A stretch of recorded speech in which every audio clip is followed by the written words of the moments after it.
Hey, good morning. Hopefully everybody's having a good Labor Day morning and enjoying the day. Just got back yesterday into town, so been down in sunny Florida for a couple of days to see my grandson. It was his first birthday, so we went down there for a few days to check that out. Still trying to get everything going work-wise, still putting in applications and sending out resume. Good morning, Stuffy. How's it going?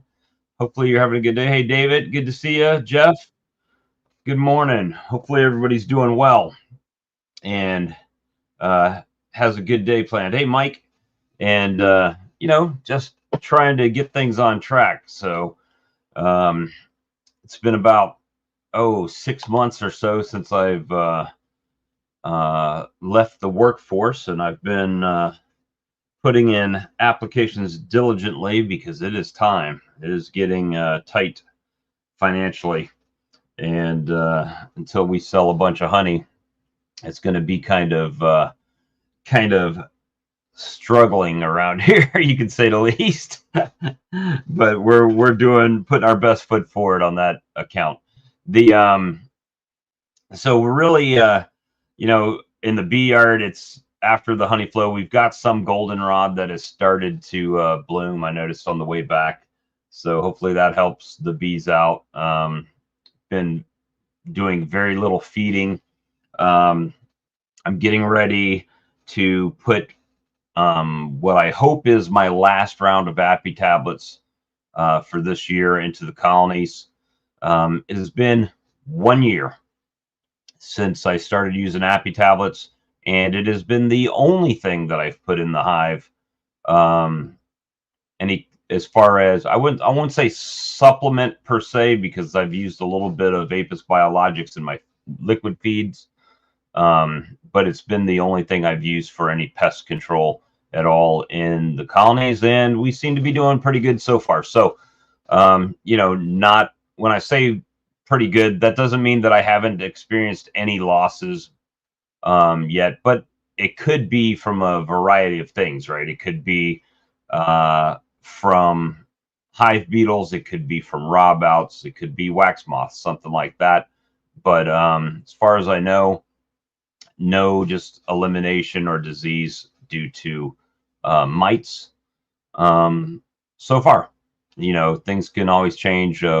We have this pseudo winter where it's warm pretty much all year long. We do get some cold spells, but nothing that really stops the bees from flying for an extended period of time. So mostly my issues, I think, come to starve outs and dwindling colonies because of that. So it's crazy. So developments on Tuesday night stream. Still planning to do Tuesday night streams, guys. I just took a little bit of time off to do that. Some personal stuff, and as long as I can, Tuesday nights I'll still do live streams. I don't know, as far as if I get a job, what that job might entail that might impact that, but right now that's the plan, to still go live Tuesday nights. As you can see, I've got the StreamYard right up there in the side, which means this is the free version of StreamYard. The StreamYard we were using was Lee's, and Lee is taking a break right now. So taking a break from doing his live streams with me and in general. So he is not going to pay for StreamYard when he's not using it, which makes perfect sense. So just getting used to getting all this stuff going, and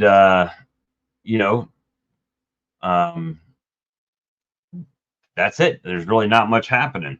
So I do have the link pinned if anybody's wanting to come in and hang out for a bit, drink some coffee this morning and talk. Being it's a holiday, I've got a bunch of work to do in the yard. I think I'm going to finally back my truck down there and pick up all this extra equipment sitting around, and I need to run the mower because the grass is getting too tall, and that kind of stuff. So going to try to do that today before we're supposed to get some afternoon showers, possibly. and to try to get things working from that aspect. Swarm lure, I still got swarm lure. I've got tons of Appy tablets if you're interested on my website. If you don't have that, the header on my YouTube channel has a hyperlink. You can click to get over there. You know, all my honeys are there. All my creamed honeys. Matter of fact, my daughter found some stuff that I'm going to try in creamed honey. And I don't know where she found it. She found it at a store down in Florida, so I'm going to give it a go and see how it comes out. There's 2 different flavors she gave me. One is chocolate donut. We're going to try that. And the other one is, and I've got a cinnamon already, so I don't know if I should wait till after some of my cinnamon sells or give this buttery cinnamon roll a go. I don't know if you can see that very well, but buttery cinnamon roll is the other one. So we're trying to do that. It says less than 1 gram of sugar per bottle here. So other than that, no fat, no sodium, no carbohydrates, and no protein. So should be interesting to try those. Hey, Dave's going to Gatlinburg for a week. That sounds pretty good. Good morning. Good morning. So yeah, just trying to get things organized in Bob World over here. It was my hope that you know, between honey sales and website sales and everything else that was going on, that and YouTube, you know, but YouTube you know, hasn't really been doing well as far as payments and stuff like that. So it's just one of those things that you got to put it in or it's not going to work. Hey, got a visitor. Good morning. Oh, my wounded warrior. oh my God. So You I can't know tell by looking at me, but I know the story, but since we're live, I'll let you tell the story. well, I'm just I'm struggling. I'm really struggling. There's nothing on me that don't hurt. Pulled my larger out yard yesterday. 90. What did I say? 92, something Yeah, like that. 91, No, 92 boxes. Nor 90. Anyway, 96, 92, something like that. Deeps of honey. So it's a nice little haul out of that out yard. But boy, that's a day. Holy smokes, that's a day. It took me all day. It was a total gong show. The escapes. Often when I pull that yard, the escapes don't work as well as I'd like because I'm kind of right at the end or out of the honey flow. Escapes work better in the honey flow, just, you know, at the end of honey flow. So it was fume boards and leaf blowers and not a good situation. So Every then, toolbox. so then I'm pulling 1 and 2 boxes at a time, right? Whereas if the escapes work really nice, and I'm pulling 3 boxes at a time out of the yard, and because I had that yard fence, then I'm ferrying all the boxes out down to the end to get them on the pallets. Otherwise, I just pull them off the hive and stick them on a pallet and pick them up because I don't have a fence to deal with. But so, that bear cost me a lot of money and work. So now the hive lifter does help, right? Oh, it's vital. It is vital. But it's still a lot of hand bombing of equipment. Oh yeah, and I probably walked 10 miles yesterday. Just going back and forth. Yep. Yeah. And that hive lifter, you know, God bless it. I'm just so happy I have it. I just love that I have that thing. However, you're still carrying a lot of weight on it, and it takes a lot of, you know, my shoulders and my arms today are absolutely sore. They're so sore. Well, if you're like me, you can't really do more than one of those at a trip, right? I mean, Well, you can take more on the hive lifter, but taking off, you can't, like 3 boxes aren't happening, right? And that's the thing. I don't lift anything. There was one box I just reviewed my video, and I just there was one box that I lifted because I had yet to figure out when I have 4 deeps on top of a single deep brood chamber, I can't lift the top one off with the lifter. So if the escape doesn't work, the fume board generally will only clear one box.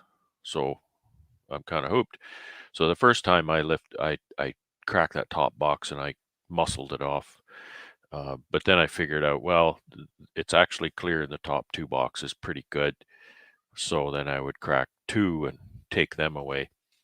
I'll take 3. If they're clear, then I will take 3. Fewer trips and a little more weight.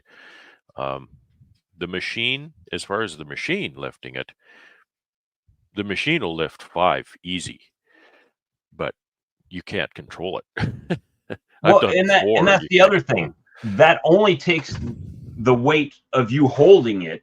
You still have to lean that weight on you when you're pushing it through the yard. So you're not totally not working out. Oh, yeah. See, and when you see me using it quite often, especially if I have 1 or 2 boxes and I'll actually raise the boxes quite high so that it lanes back on me so that I can roll across the yard, because if the weight distribution isn't quite right, it'll tend to want to flip over frontwards, right? Right. You can't push it to make it roll if it's balanced forward. It has to be balanced back so that then you can use its own weight to push it.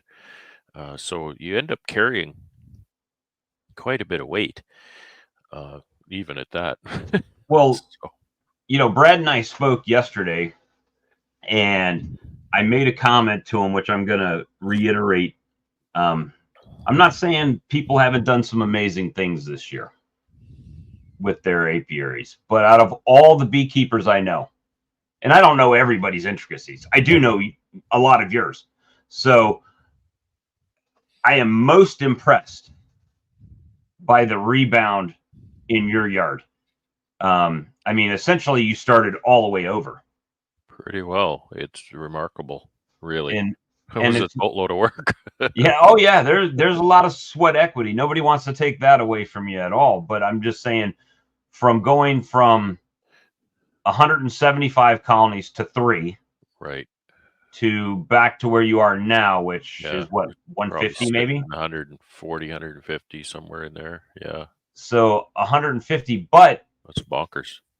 Also, to have what right now we don't know because you haven't extracted, but what you would consider to be an average year's honey crop. If my calculations are correct, it's actually going to rival last year. It won't be as big as last year, but it's right up there. I'm going to take some pictures and video in the honey house, because this year I did things just a little differently.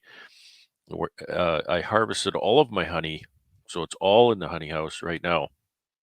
I generally don't do that because the honey house isn't that big and gets too congested in there. So I'll harvest a yard and then I'll start extracting. So I'll extract, half of that yard or a little more than half of that yard, and then I'll bring more in. But this year it's all in there, and there's well, let me do some quick math here, because I kind of remember what's in there. Well, and I want to say thank you, because there was a lot of people on this stream that came together and rallied to help you out. And I was going to mention that none of this would have been possible without the generosity of people around me, the people I know here locally, and the people from the YouTube community and whatnot. I mean, you guys are just awesome. And I can't thank you enough for that. And we talked about it. I mean, a lot of it was due to the fact that you already had that infrastructure. You had boxes and comb and stuff to use. Yeah, I didn't have to buy equipment. I didn't have to buy equipment at all. Which actually may have been a blessing. Because had you had to do that, it may have even been. Yeah, if everything had burned to the ground or something, right? And then you have to start over. That's a different game. And that's why I always preach, and particularly at newer beekeepers, because a lot of times the mindset of newer beekeepers is, hey, Todd, no, that's not the mindset of the newer beekeepers. But what I was going to say is that the cohesive hive colony setup is the has to endure. Like that's what you've got, right? And so if anything goes wrong with that, oh, it's queenless. Okay, you've still got stuff. You got bees, you got brood, you got frames, you got comb, you got boxes, you got lids and bottom boards, and all that kind of stuff, right? So even if all the bees are gone, right, and one of the big assets that I had left over from last winter was I had tons of feed boxes, right? So that's still an asset. I put money into those feed boxes. Those feed boxes cost me $30 a piece in sugar. So those were all there, still ready to go. I got a cat here, ready to go. So it's not all doom and gloom and despair, because I'm halfway there, kind of thing. I have all the equipment, I have all the assets still ready to go, and so I was able to take advantage of that. And that's why people love packages so much, is because they have all this equipment. All they got to do is take a box of bees and go dump, ready to go. Right, Bob's your uncle, as they say. Well, and I mean, with that, if you want to make the glasses half full argument, right? That you had 80, if my mind serves me correctly, 80 boxes that are already drawn out and full of feed. Yeah. Right. That now this year you don't have to supply that feed to those colonies because it's already done from last year. Yeah, I made. So you got to roll over some of your costs from last year into this year. Because I want to start wintering some outdoors, I took that opportunity and I actually made doubles out of some of those. So I just took a great big box of feed that was probably, I'm going to say, was 90% feed, 85, 90% feed. So there's a little bit of space in there. And I just threw that on top of a nice strong single and, put the lid on it. And hopefully that works. I think it will. You can't make changes like that too late in the season, but I think I was early enough on that to hopefully be successful with it. So you're right. I mean, that's an asset. That is absolutely an asset for the winter. But there was a drawback a little bit, because you didn't have those empty frames then available to use when you needed them a little bit later in the year. Yeah, right? I started really scratching for some drawn brood comb, and I ran out of, I drew a lot of foundation this year in my honey supers. Hey, Corey. Hey, Brad, how you doing? Good, nice to see you. Todd, Bob, nice to see you guys too. So yeah, I ran out of, good brood comb, and I didn't have any honeycomb left. I drew, man, I bet you I drew at least a box of foundation on every colony, sort of thing. And then when you get later in the honey flow, that just doesn't work. That just amazes me, because sometimes it's hard for me to draw a whole box of foundation on a colony, period, here. Yeah. It's so, and I think it's the intensity of the flow. It just kind of forces their hand. It's just kind of you're pouring nectar into the entrance so fast and so hard that they go, okay, we got no choice. Start building some comb. Yeah, here we'll get a nectar flow, and they'll start drawing comb out, and then it'll kind of wane, and then I think they start to eat some of that. So now they've got empty comb to start with, right? And then it'll hit harder, and they'll fill that back up first, and then start working out. I mean, and usually the outside ones, they really have a hard time getting drawn all the way out, or they pick the back.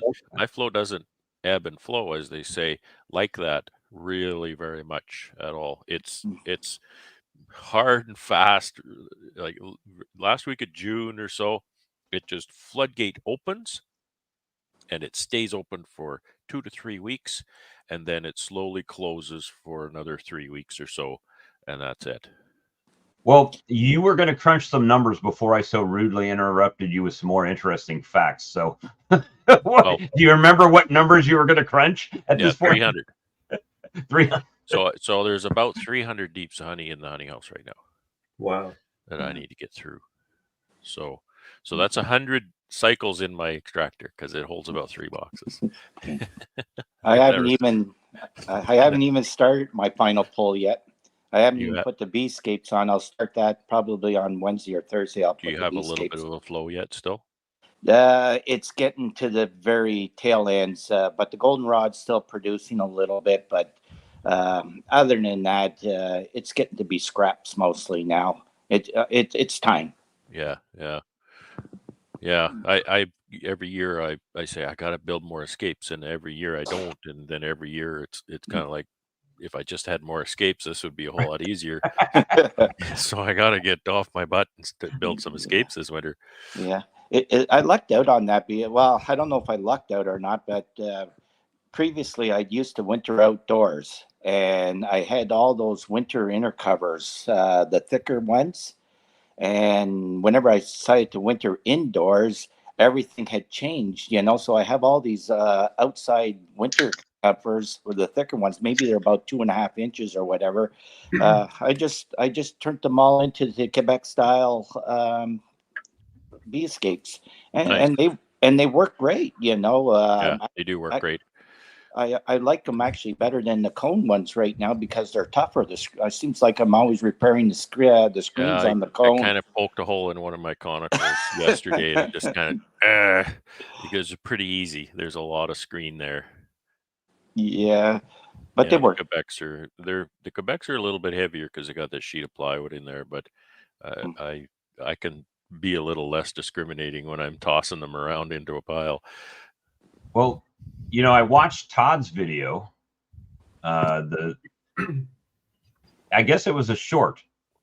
Right? Yeah, it was an edited short. Yeah. So, I know you were hooping it up with the boys last night. So yeah, my voice is a little harsh today. So, in mine and Brad's discussion about the honey and everything, and there's something to the less is more philosophy, I think, with honeybees. And I understand.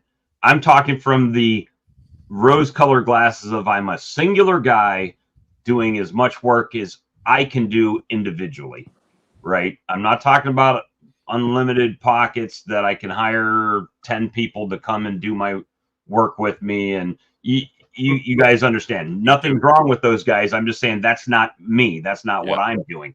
So, and I use the example, Todd, I was kind of comparing my apiary to your apiary, because at the beginning of the year, you had around 70, 75 colonies. Yeah. And then there was some swarms and some ant issues, and you kind of shrunk down. Mm-hmm. But you had established like 70 to 75 established colonies at the beginning of the season. Yeah. I had 23 colonies at the beginning of the season. I swole my apiary up to, I say 70, but let's put that into context of I got 25 queens on the 21st of May in the middle of my honey flow, and had to make tiny splits so I wasn't robbing my honey production colonies too much. And essentially none of those made it, right? Maybe a couple of them that I merged in with something else to make it stronger, but those by and large did not make it. And I'm sitting at about probably 55 to 60 colonies right now, and made 1,000 pounds of honey. Now, Corey, I know that sounds retarded that I said I had 60 colonies and only made 1,000 pounds of honey. I get it. I understand. That's actually pretty good for me. Yeah. But well, I watched some of your videos there. Was your biggest one was the one that was stapling your pants to your ankles there? Was that your best producer? Yeah, my spicy sky raisins, they can do it. I need to just put like a Makita sign or something on the side of that hive to know that they're the ones that are going to be using power tools on me. I got one of those colonies right now, and if it wasn't so late, I would be doing the exact same thing you did. That thing would have been busted down with 3 new queens by now. Yeah. Yeah, I've ran into one of those myself. Yeah. But with the comparison, you ended up around what, 50, 60 hives now? So we're still about the same. I think it just came from opposite directions, right? Yeah. And you ended up with 1,200 pounds, best guesstimate that you had, right? Well, I'm right now I'm at 37. You're at 37. Lost a lot to swarms and ants. But compared to last year, you had 60, 70 colonies last year and made what, about the same? Yeah. So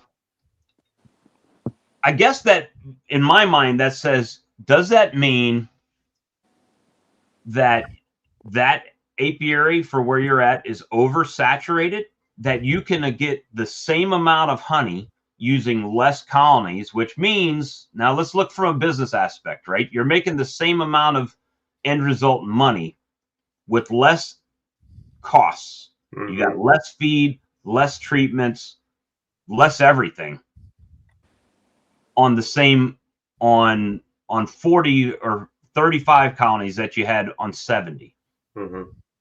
So, and that was what I came to here, is like, why do I always end up at 17 to 23 colonies? I have to expand that range because I had 23 make it through the winter last year. So I took 12 from this yard and moved it to the out yard, right? To hopefully give them a better chance over where they're at to survive and limit. And I don't know if it's limiting or allowing my colonies here more forage on less colonies. Does that make sense? Did I explain that correctly? There's certainly a point of saturation. Yeah. Sure. And you don't know what that is. It No, changes year to year. and because it changes year to year. It changes by colony strength, all that sort of thing, and weather. You get poor weather, they can't forage anyway, so your saturation isn't there. I would throw in the habitat too, because are you closer to a city, Bob, or a town?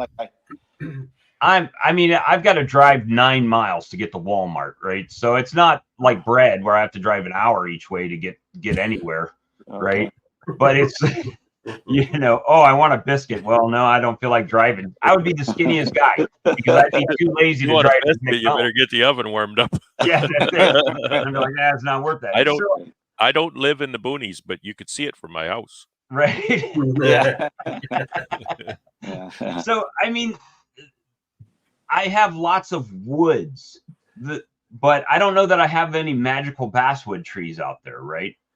Most of mine used to be, the last several years, were farmer fields that are now starting to get developed into houses. So a lot of that has been cleared down and started to be built up, which is even, well, I can't say it's really impacting it more because I made more honey this year than I have in the past. But it may have something to do with the overwintering, because a lot of time I leave, once I pull my honey, I don't typically pull anymore. So whatever they get, like from goldenrod and stuff like that, stays in there until the spring, until I start making nukes and stuff like that. So so it's really one of those things that every year I'm just like Stevie Wonder there, just kind of looking to see. It's always a game time adjustment. And the bad part about it is you're making the adjustments before you know what the game is, right? Because you have to make those adjustments in the spring, and you don't know what the summer is going to bring for you as far as bloom. Exactly. Yeah. So yeah. So well, that and that's and farming. Yeah, that's the same thing out here. Like, we were having a terrific summer up until the remnants of Debbie that went through here, and we got 12 inches of rain. ever since then, things have been, well, we came to basically to a standstill around here. The goldenrod came back a little bit right in the within the last week, but even that, now with our cooler nights, it's tailing off. Like we're on the final days for goldenrod. But yeah, even from I'd say whenever I put my supers on to the end of July, out of 150 colonies, my production colonies, I got 20 barrels of honey already. So they were doing good, and we didn't really get much of a basswood here this year for whatever reasons. The majority of it is clovers, alfalfas, various other shrubs and everything. I don't even know all my plants to be called a true beekeeper, I suppose, but Oh, that's not a beekeeper. That's a botanist. yeah. I have to get one of those apps on my phone that you pointed at the flower, to tell you what That's it what I is. Yeah. That's how I'm learning them. Is as I go around my yard, if I see something blooming, I use that app and say, "Oh, that's this, right?" Yeah. And then I go to Google. Does that actually help bees? And I'm learning more every year, but still a work in progress as far as that, knowing the cycles and the blooms and everything. And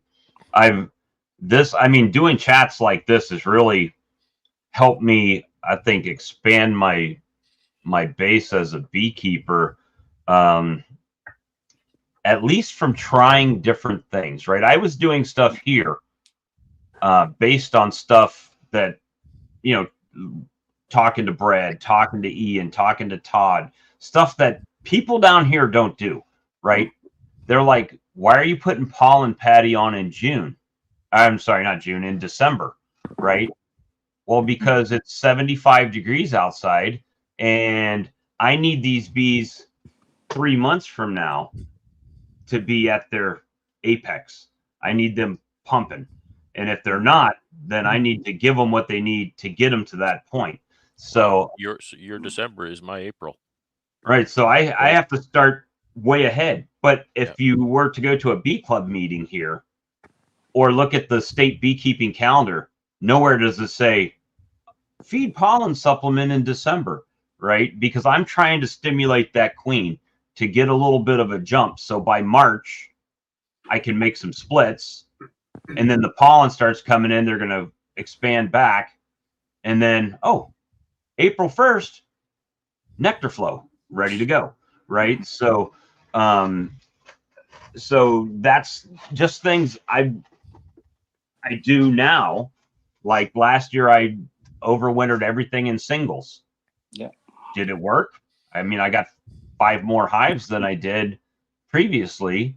But did it not work? I don't know. Is that enough to know that it was a significant difference to do that every year for me? I don't know, and I can't speak to your climate. I'm still learning about your climate. I think it's fascinating to see the same bees in a different climate, and it teaches me a lot about the bees, like how you manage and how you have to manage your climate too. But it teaches me a lot about your bees because your bees are the same as my bees. So I can see my bees in my climate, so I kind of get to know, what they're doing and predict what they're going to do. But to see them in a different climate, that is really interesting to me. And I had a different point that I was going to make, but I'm kind of old, so I forget. So I'll stop talking. Thanks, Brian. I appreciate that, buddy. I didn't want to. That's awesome, Brian. Thank you so much. So, with that, I still do it. Like last night when Brad and I were hanging out back here, I said, "Oh, Phil the Bee Man just put up a video." He's like, "Well, pop it up. We'll watch it, right?" And we were watching. I'm like, "Why has he got pollen patties on now? You guys could do that up there." Because if I do that right after the honey flow, I'm asking for a dead out. I'm just here, kill this hive. Yeah. Because the hive beetles would just decimate it. And you know what? If I go out and put I just put last week when I set my escapes, I put 2 pounds of patty on, and the patty is gone or almost gone now. some of them I opened up yesterday and thought, did I forget to put patty on here? Because there was no trace at all of 2 pounds of patty. But if I go 2 to 3 weeks down the road and put patty on, that's a dead out, right? Yeah. That just fills their guts with that stuff, and that does not create a proper winter nest and a proper winter colony.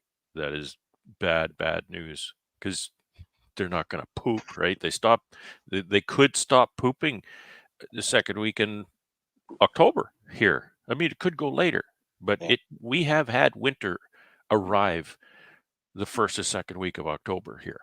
Yeah. Sometimes it's mid-November, but so if it arrives the second week in October and you've been feeding the patty up to that point, they're done.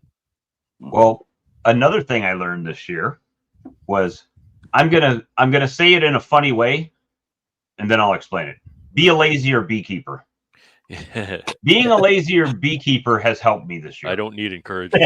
I don't need encouragement to be lazy. And when I say be a lazier beekeeper, it doesn't mean not be a good beekeeper. What it means is, after I did my shakedown into a single box to put the excluders on, I put the first super on it, and then I didn't go back in the brood chamber.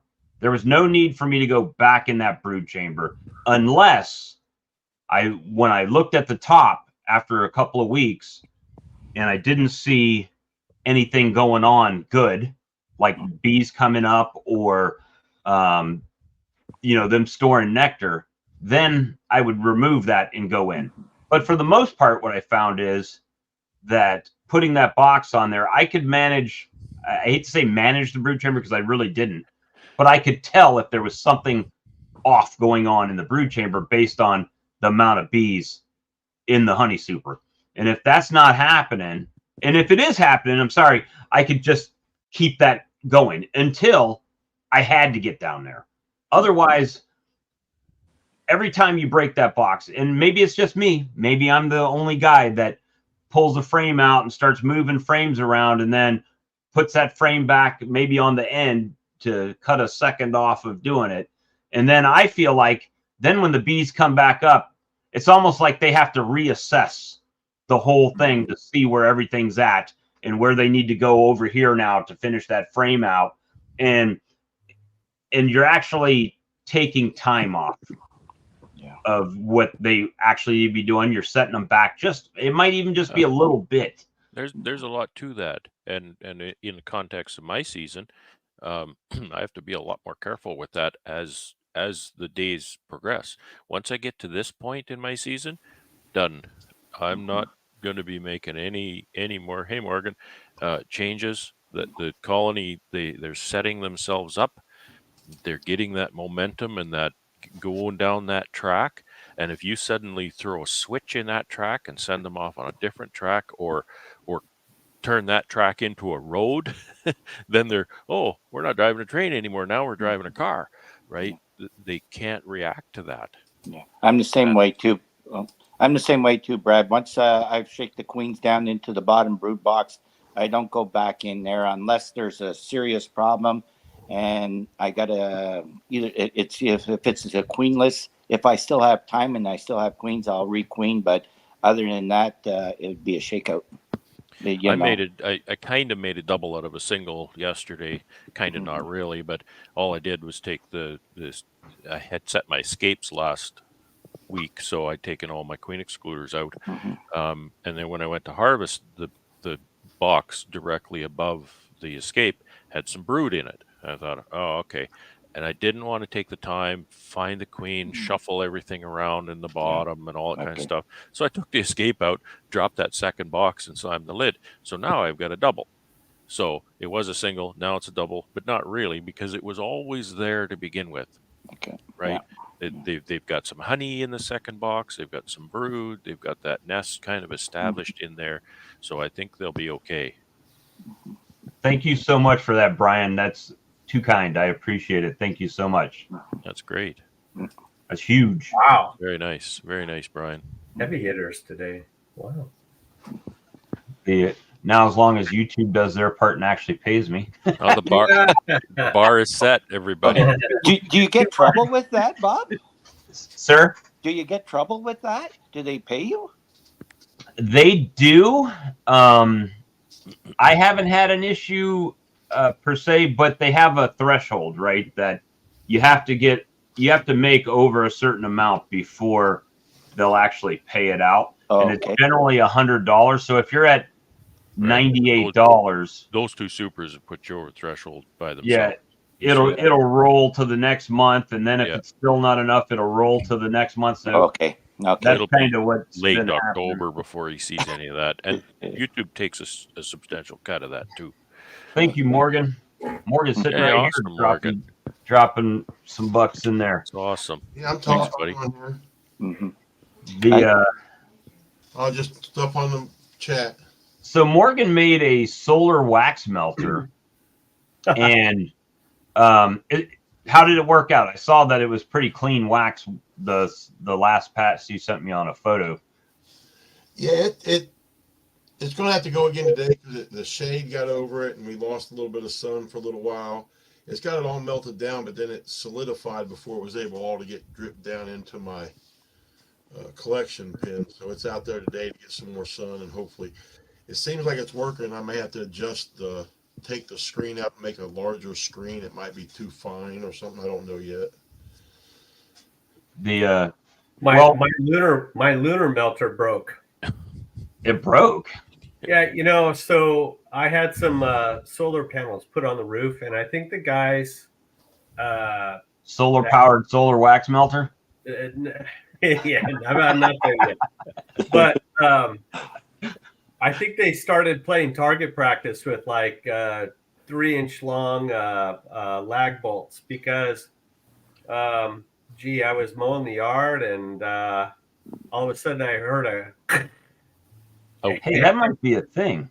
And I might need to make that a solar powered wax melter. Yeah, it works at night.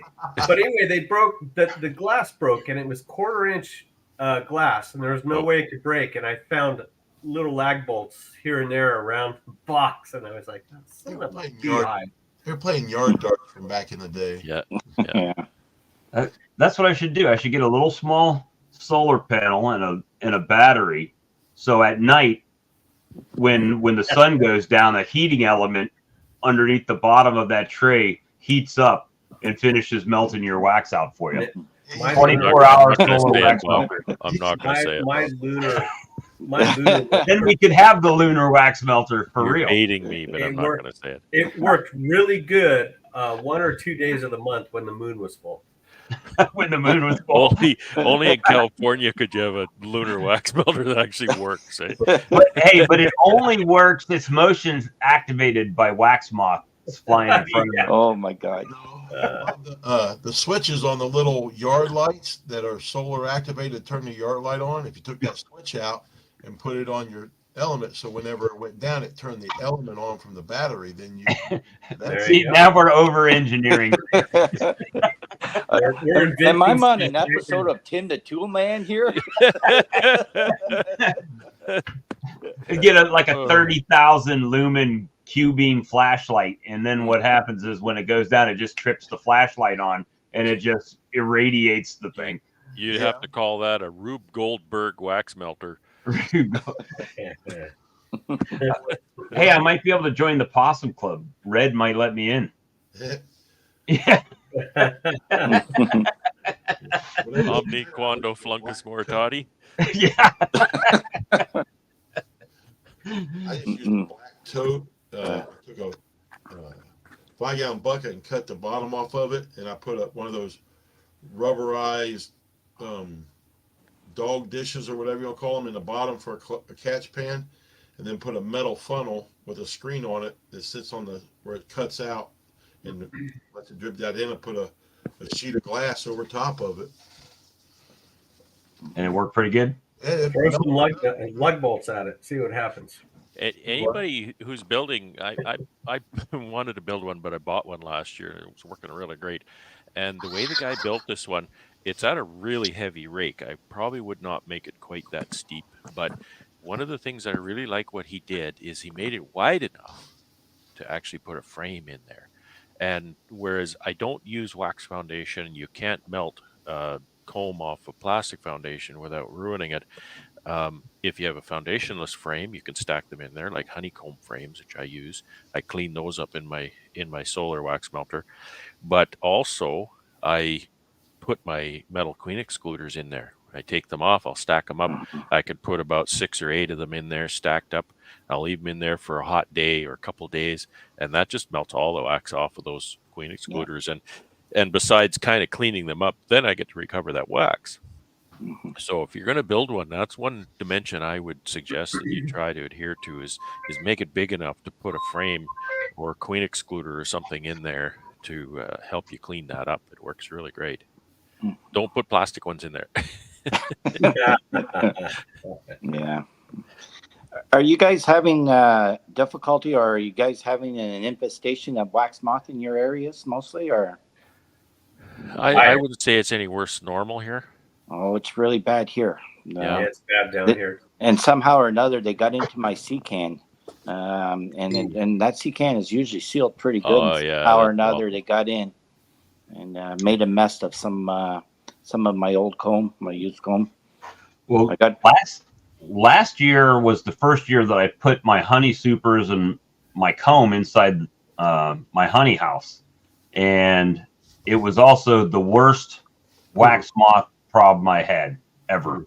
You need some Sertan, Corey. Pardon me? You need some Sertan. Yeah, that's that chemical that Ian put on his at one time or something. It's a I think it's a fungal thing or something. It's a larvicide. It doesn't kill the wax moth, but it prevents them from reproducing. Yeah. It's kind of expensive. It'll cost you 50 cents a frame to treat them. Okay. Yeah. So, I bought a little tiny bottle like this. It cost me over $50.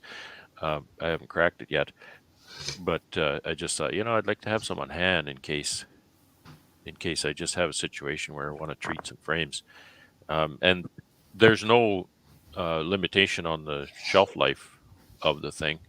Oh, so I think if you keep it in a decent environment, it probably lasts quite a while. Well, see, here's the problem with me with that. I live in a state where that stuff can't be bought. Yeah, well, only in the People's Republic of Kanakistan can you get that, I think. I'm dancing. I'm dancing with whatchamacallit, mothball crystals. See, we can't use those here. So Randy said, I have a problem. Huh? Told Corey to put a bug zapper in your sea can or storage room. Yeah. And get them. Yeah. I've got one in my honey house now. God, I don't know. Maybe you guys can help me because I can't see the comments. Like I'm just sitting here with the iPad right now, so I don't see the comments or if there's anything in there for that. But thanks, Randy. So yeah, what I'm doing, I have stacks of them on the side of my house. I have a bad problem called too much drawn comb, and I'm not going to keep them at the farm because that's wax moth city. Mm-hmm. And they're here too, but not as bad as the farm.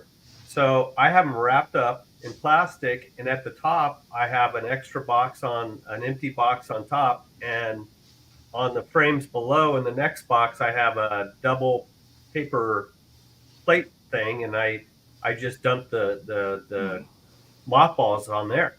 And so I have to go back and check every about 3 weeks.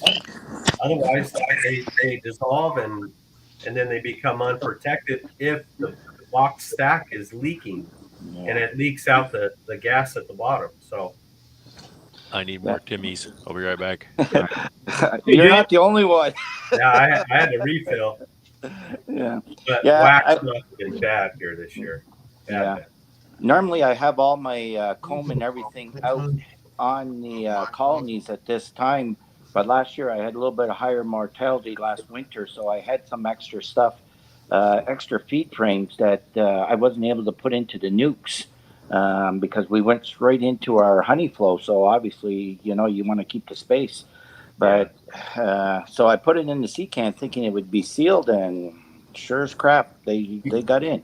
The only way I think you could find a seal, crack in a seal in one of those is to light like one of those colored smoke bombs and see where it's coming out of the sea can. But you won't be able to do that till next spring. I'm wondering, like the Sertan, if it's a larvicide, how come it does it not leave any residual on the comb? I mean, it has to keep them out, right? So how would that affect any honeybee larva in the future? I think because I do remember the video that Ian put up whenever he used it, and that was a nice looking comb that he had showed when he did do the video, and it didn't look like there was any negative impacts, but we would have to ask somebody who actually used it to see if they're having a problem with a brood pattern or anything now. Wouldn't that mostly be used in honey super frames because you take them off the store? I'm going to try to add Mike in Minnesota. I don't know what the limitations are of the free version. I'm sorry, Morgan, I didn't catch that. There was some static there. So wouldn't that be used into a honey super frame because you're storing those over winter?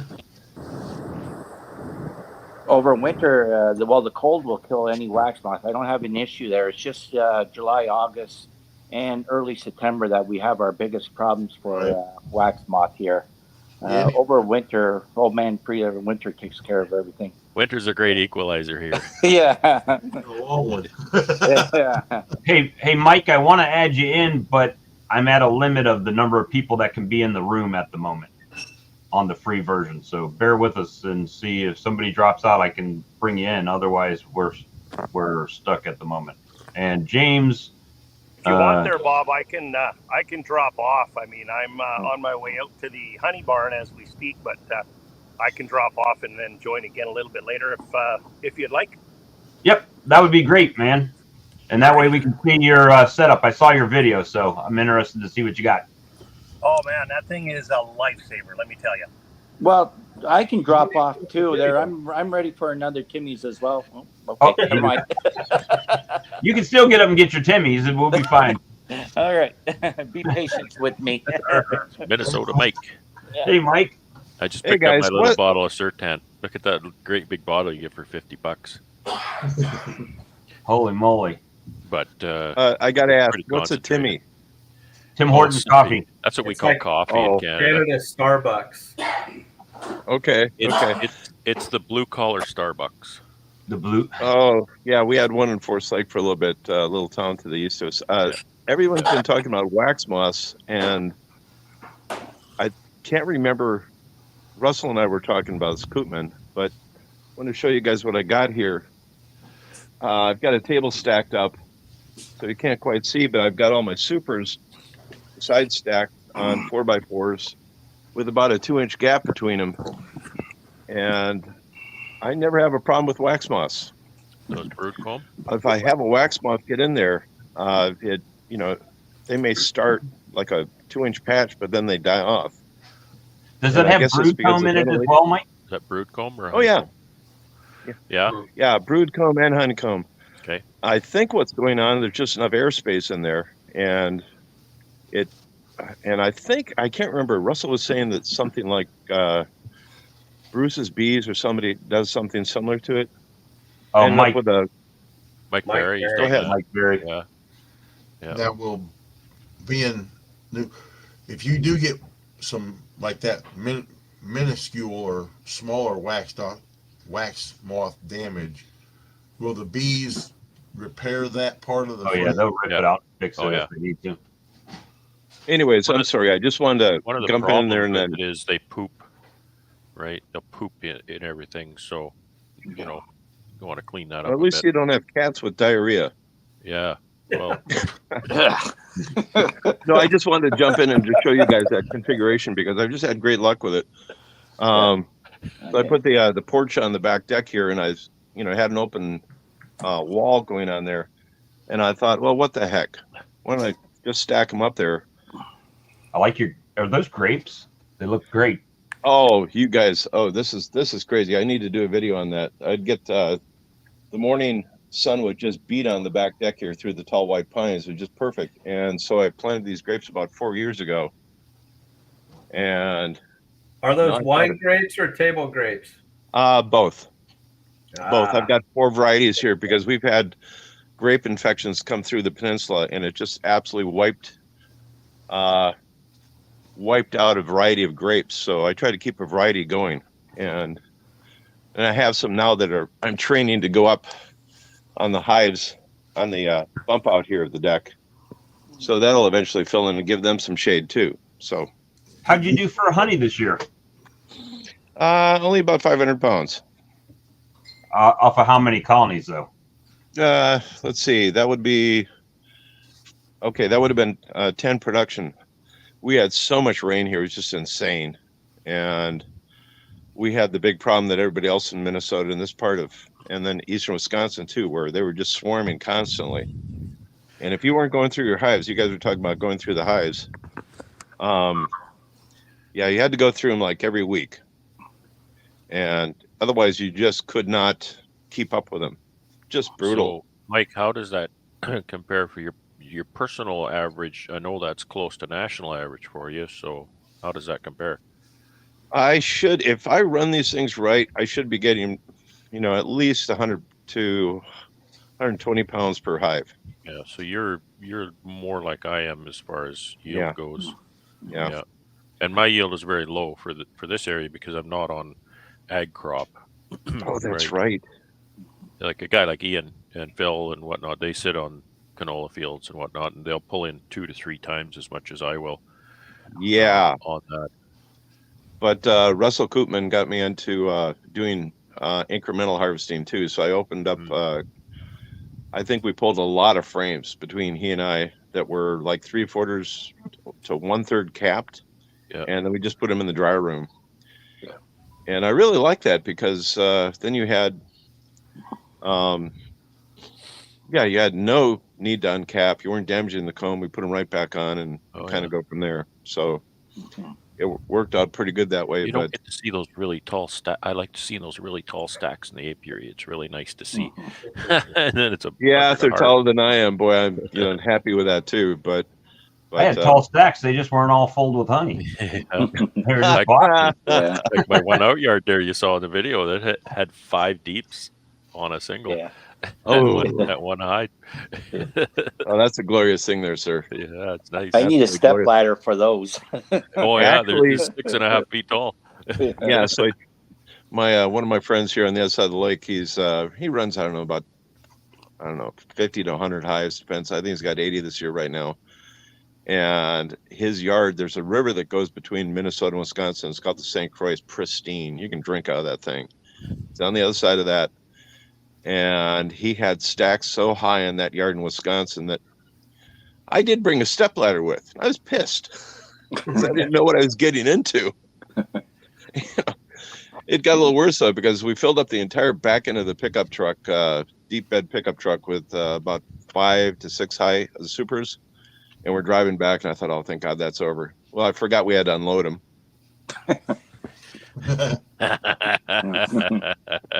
I always forget that too. You're like, oh, you're all wore out, and then you get home and you think, oh, dude. Yeah. Unload it all. Yeah. So we get back to his farm though, and then the bees are the hives he had there were all, oh God, walking through a cloud trying to get them in the pump house. Yep. It got interesting, but something I've been waiting for somebody to do. I talked to an aircraft mechanic engineer here. In fact, just last night. I've been waiting for somebody to make a hive lift that fits on the front end of a 6-wheeler. And it's not that big of a deal. You just put it on there, and you probably want to have maybe a 7-degree angle swap back and forth. I got a buddy over here put one on his quad. He adapted a genie lift. Yeah. There you go. Yeah. He adapted a genie lift, and because it's very light and it'll actually lift a lot, and he put that on the front of his quad, and I think it's got a winch on the quad, and I think he uses that. It works really great. Oh yeah, the winch on the front of the 4-wheelers. Yeah. That's a no-brainer, and no one So no one does it. A genie lift will cost you brand new $1,200 or something, and Okay. then modify it. And I mean, a B1 will run you 1,800, so that's not a crazy price. No, but the idea is just to be able to adapt it so it fits on the front rack of whatever your ATV is. That's right. And You you're got to be using a the wood fabricator. I'm not I can make it out of wood, but I'm thing. I'm not a metal. I wish I was a metal fabricator. Yeah. There's so So much we stuff I figured want to build. Yeah, we figured it'd probably be about $500 for the stock aluminum and square stock, round stock to build the doggone thing. And I like the idea. Like, I had thought about that Janie lift too for a project, and then I saw him use it, and I really like that idea because guess what? That Janie lift is engineered, right? It is no beefier or heavier than it needs to be to do that's the what you need job. to do. And there's a Delta. safety component there too. When you start engineering stuff, people build these homemade easy loaders, and they're swinging that thing over top of people and everything. That's not engineered, and that thing can come down and clock somebody in the head.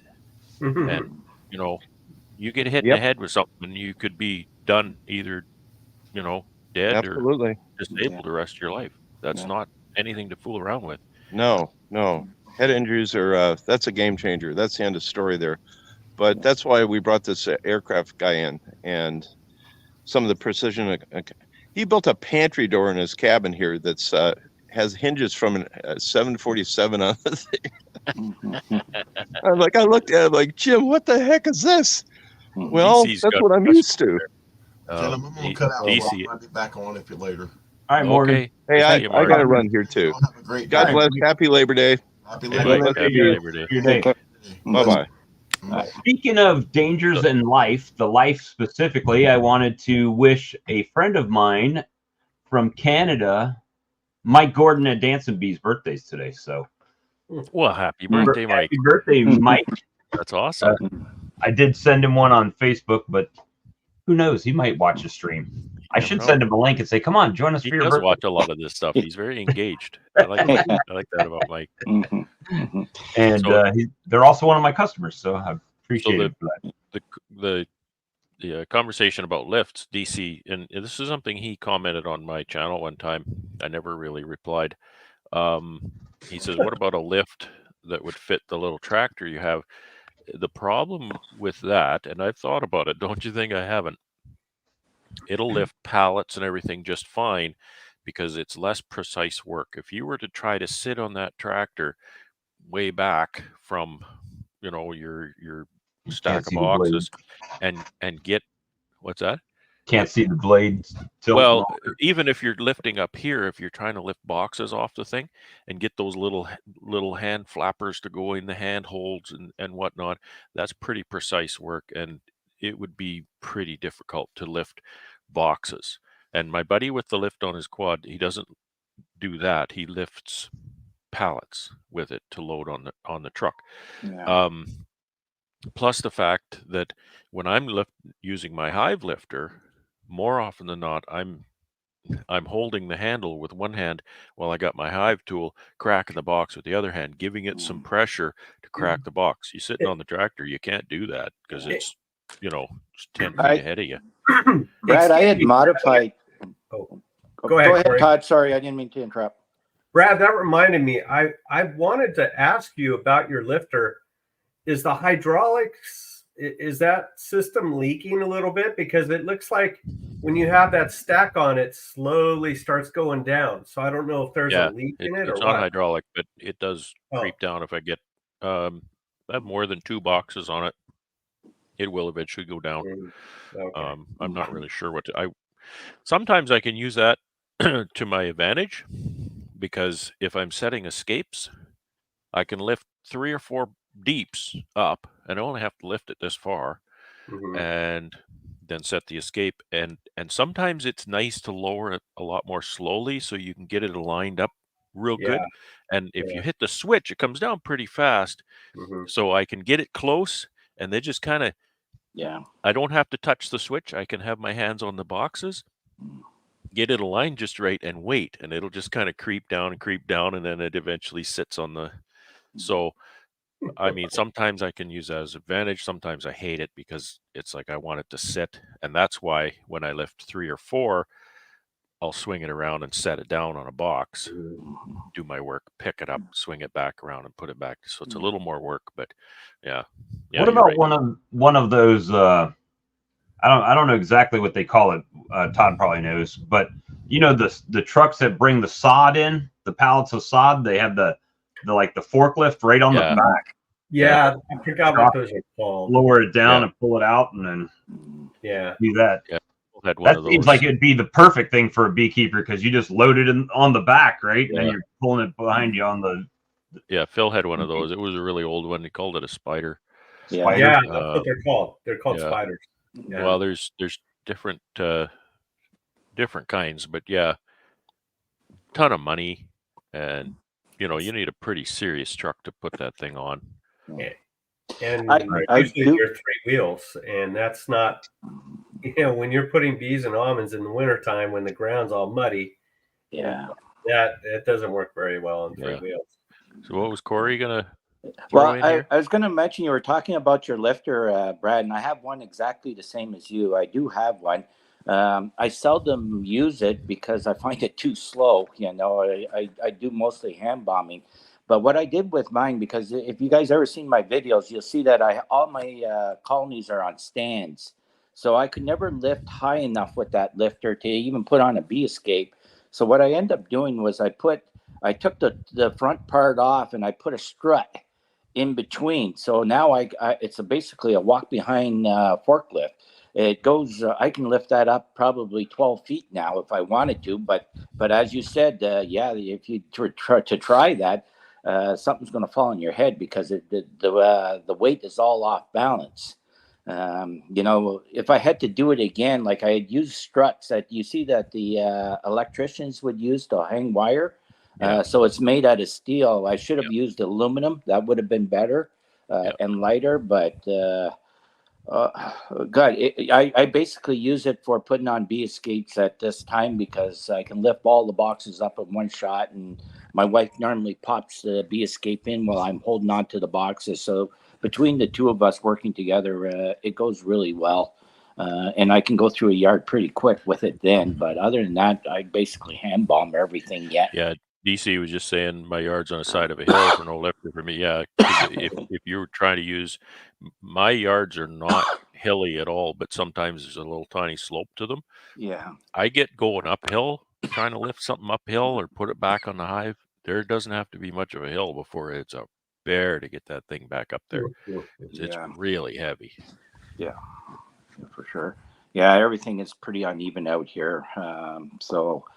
And then if even in the bee yard, whenever you're hooking up to it, like if you got a little debit on one side of where that stand is, and the lifter wants to switch, you know, everything wants to go. I get that all the time. I'll go right up perfect to the box. I'll wheel it right up perfect to the box, and then I tip it forward to get the box, and then the bottom of it is in one little divot. And as I tip it up, it goes like this. Yeah. Like, oh crap! And then I got to back up and compensate for that. Yeah. I usually slide, but I carry a piece of plywood or a piece of strapping with me, and whenever I get to those little dead bits, I just slide it in to even it out, you know. So it works. Throw that down, make it sit on the plywood. Geez, see, that's why didn't I think of that? I got lots of scraps like that around. That's perfect. Mm-hmm. It works. But I think I need to get an easy loader. I'm getting too old to keep hand bombing. Well, I know. Maybe someone will will one to me.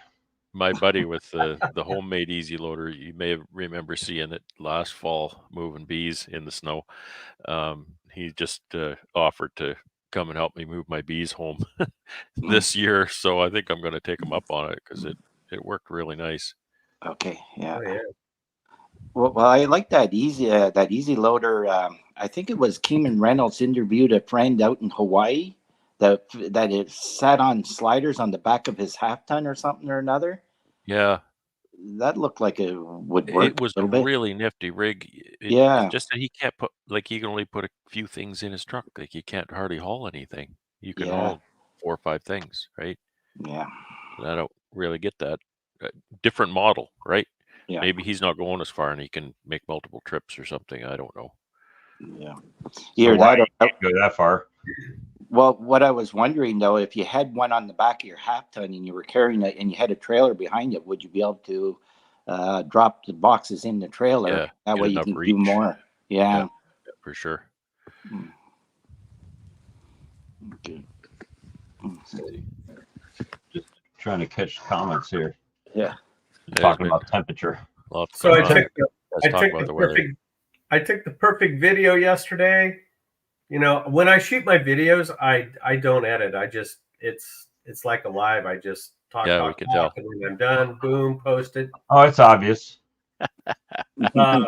Yesterday, yeah. You mean that's obvious? Yeah, that's pretty apparent, Todd. I don't get it. What do you mean? That you Don't worry, edit Todd. I your never videos. edit don't my edit. videos either. Why are they Yeah, that Corey's bad? a Yeah, one we're take guy too. So yesterday I did one. You know, I was out there poking around, and so then later on in the afternoon I get home and I thought, oh, you know what? I'll start looking at that. And about halfway through, it went like this. and then it went full screen, which won't do it on here. But I had a nice big ass thumbprint all the way across the lens. Nice. So I'll go out there and do it again today. I took a whole bunch of footage the other day and realized I didn't press record. Oh, It's not the first time either. those are the easiest to edit. Yeah, so you guys don't see nearly all this. This is how we pull 96 boxes of honey. Yeah. And you set the tripod up and you pull 96 boxes of honey and you go back and it didn't Go record. back So and you have to take the 96 and put them all back on. It's for content. See, that's the difference between a YouTuber and a beekeeper who does YouTube, right? The YouTuber would put the 96 boxes back in place. The beekeeper waits till next year. Yeah. The beekeeper goes, screw it, I got to get home with this load. Yeah, I would have did a video that would have gone something like this. Yeah. Well, I was meaning to do a video on this, on pulling this honey, but it didn't go as planned. So that's going to come out next fall. We'll do one again next year. Yeah. Or we've got a bunch of footage that we're going to edit and get that video out soon, you know, like That was the me learning yard. yesterday. I Like the learning yard I stuff. videoed the first hour or something or whatever, and I edited up to be shorter, but I just gave up and I didn't video anything else. So I've got a still. When I got home, I took a picture of the truck and trailer. That's all I got. So because I could hardly walk when I got home, I was so wore out. I ran out of gas like 3 hours before I was done. Okay. I like this format, the live stream. You don't have to do anything, right? So we were talking about this last night too. All right, so you go out there and you set up the camera and everything, and you pull 96 boxes, right? You said you were out there all day long. So now you got all day's worth of footage that you got to download, and then you got to watch all day's worth of footage to see what you want to keep and what you want to cut out and edit and I don't actually watch it all, and there's certain points where I just let the camera run and there's nothing on it, so I just cut it. And then there's certain points where I'll just put it on high speed and then edit the parts I want and then go back and fine tune it. So that's just kind of how I save some time. But you're right, editing takes a lot of time. Those weekly vlogs, I probably spend 4 or 5 hours during the week editing that stuff. So you can figure he spends 75% more time than the length of the video because they're always an hour long. Oh, my goodness. Oh, yeah. Well, you're dedicated then, Brad, because my goodness, there's no way in this earth would I be doing that. Yeah. It's just a hobby. It's just something I do while I'm having my morning coffee or something. Yeah. Okay. Unless it's Friday night and it's something I do during Charlie's live stream. I feel really bad, but I got to get it done. Yeah.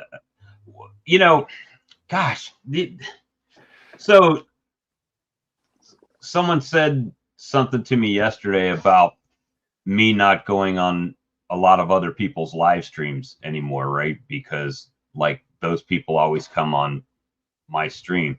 And I didn't take offense to it, but the funny part was when we started doing live streams, there was only the stream team and us.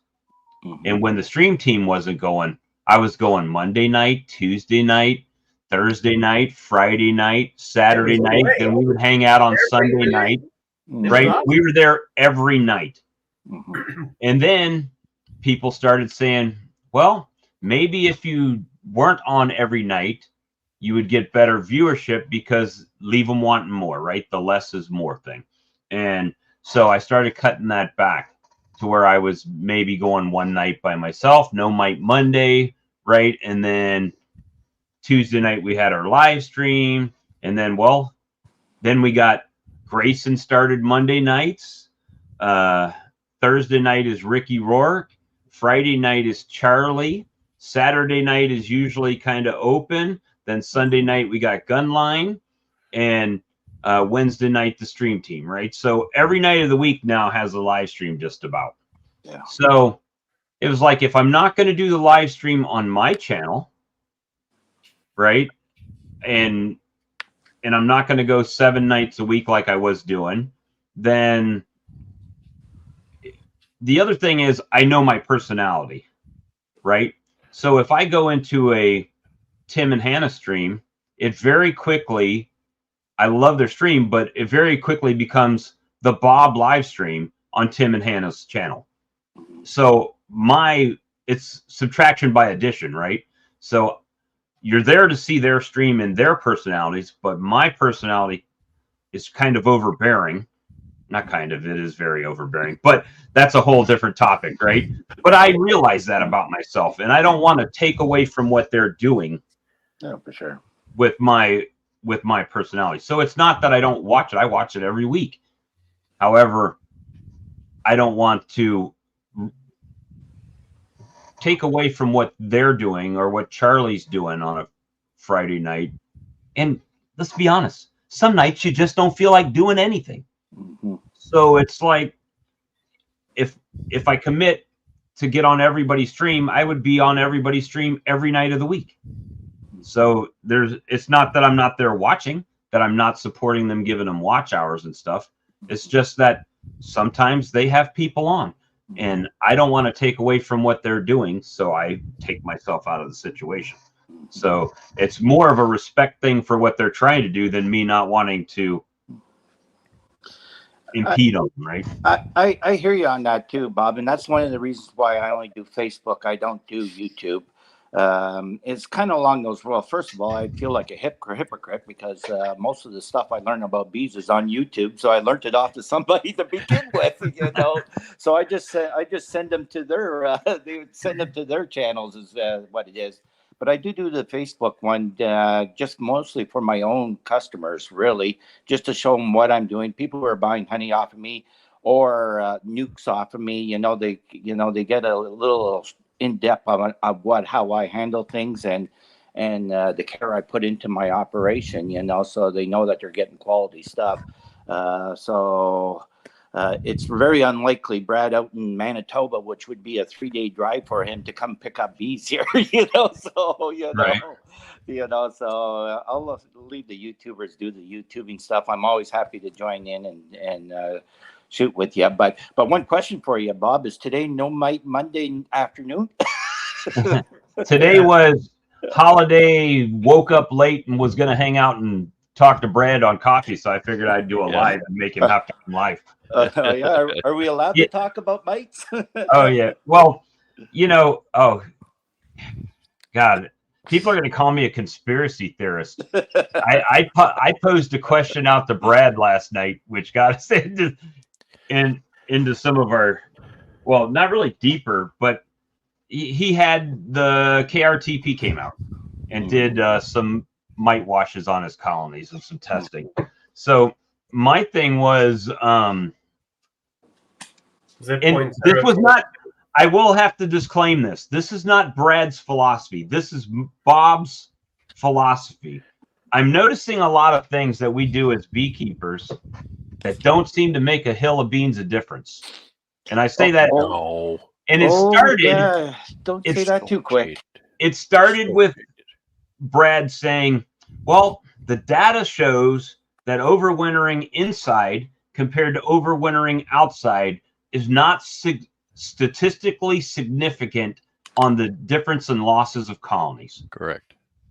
Then I'm going, this is coming back to you now, Corey, with the mites, right? Okay. So mite treatments, let's say it, it's a huge business. It's a huge business. Yeah. Hundreds and hundreds and hundreds and thousands of dollars spent on mite treatments. Now, with that being said, I have beekeeper friends of mine, and I won't name any names so they don't get any flack on the Book of Faces or anywhere, that say they haven't treated their bees in years. And they said they've noticed from treatments to non-treatments, they still lose colonies. So if they're still losing colonies, why are they wasting money on treatments when they still are losing the colonies at the end? Now, I know people are going to say, but it's disease and it's this and that, right? And I'm kind of living proof of this, because for the last year, the only thing that's been in my colony is Appy tablets, which technically is a supplement. Now we know it's got thymol in it, and thymol has been proven to kill mites. I understand that. However, thymol is organic, right? Thymol is the latest, greatest method of killing mites. Everybody knows that. It's being published, Apiguard, all this stuff. I get it. But when I started beekeeping, it was OA vaporizing. And we talked about OA vape. How many times? What was the rule? Once a week for 3 weeks.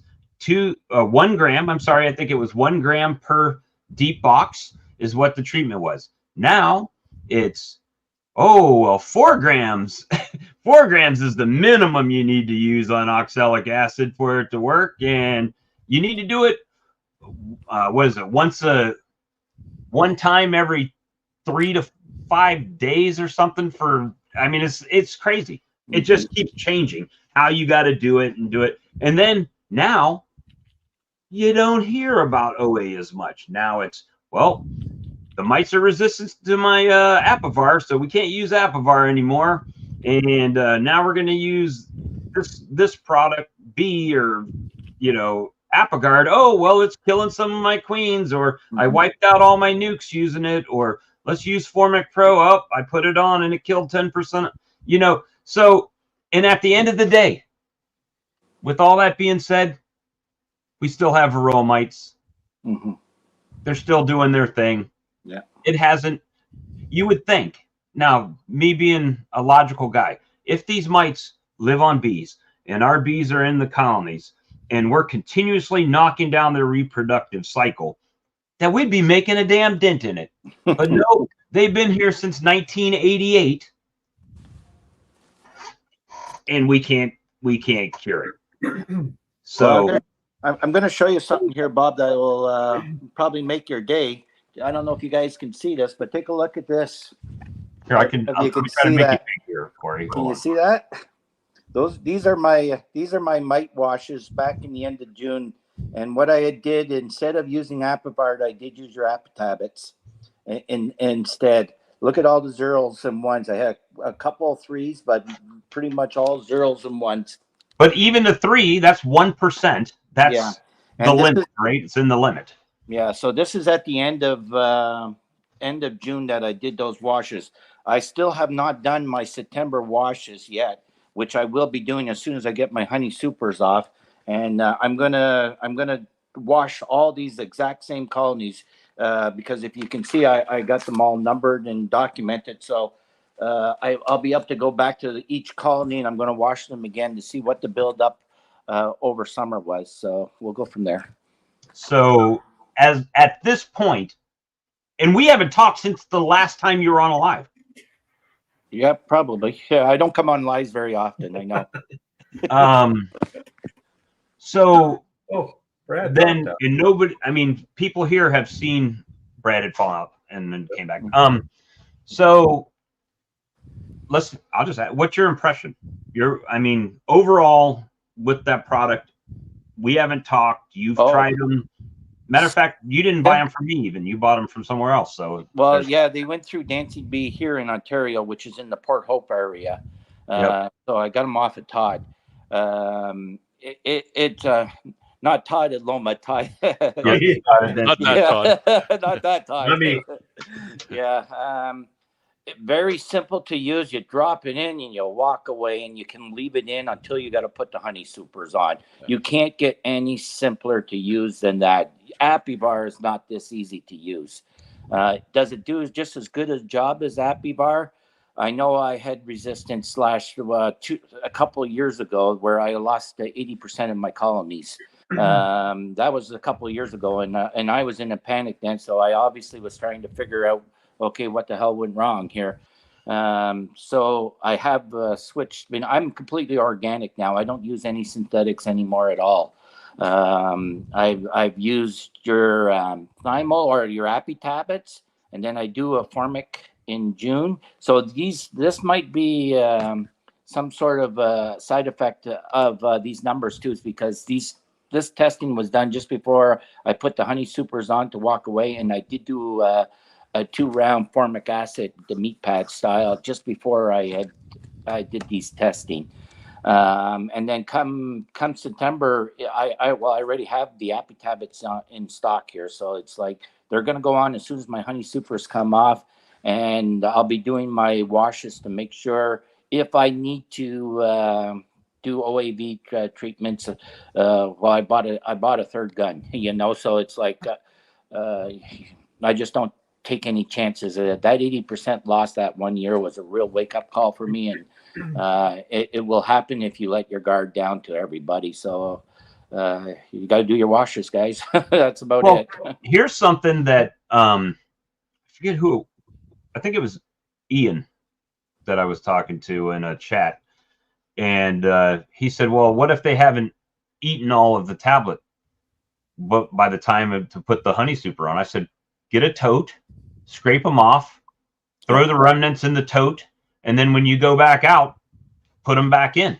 You're not, I mean, they won't waste, right? Oh, you just really? take them off and put them back in. Yeah, I had tossed all mine. I didn't know I could put them back in. No, they can stay in. They'll stop eating them when the nectar flow comes on. It's not going to hurt anything. Should we be putting them in the freezer to freeze them? To keep them I don't know. Well, that's good. That's good to know for next year. You're going to make a little extra money off of me this year, I guess. Like if you have a few, I would say put it in a Ziploc bag or something, just so it doesn't gas off the whole time. Yeah. Well, I've got